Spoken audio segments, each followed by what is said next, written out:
What is plagiarism? Oxford English Dictionary defines plagiarism as the action or practice of taking someone else's work, idea, etc., and passing it off as one's own. Literary theft. Had I not told you where the definition came from, I would have been guilty of plagiarism. To avoid plagiarism in the body of your paper, provide proper citations for all quotations, summaries, paraphrases, or any other work or idea that is borrowed from others. Specific formatting styles are used depending on your discipline. The most common are MLA for Arts and Humanities and APA for Social Sciences.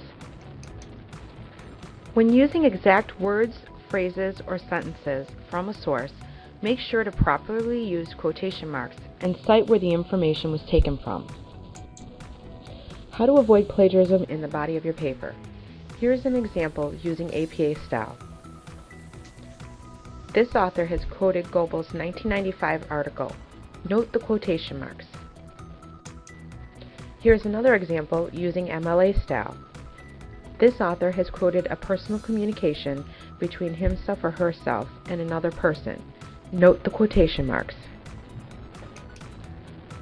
Paraphrasing is when you take the ideas or phrases from a source and rewrite them using your own words. Summarizing is condensing a source into a few lines, focusing on the author's main points. In either example, credit is given to the original author or authors. Here is an example using MLA style. This author has paraphrased the fourth paragraph on page 45 of Reiber's article. Here's another example using APA style. Here the author summarized the findings of 3 articles, each written by multiple authors, to come to this one point.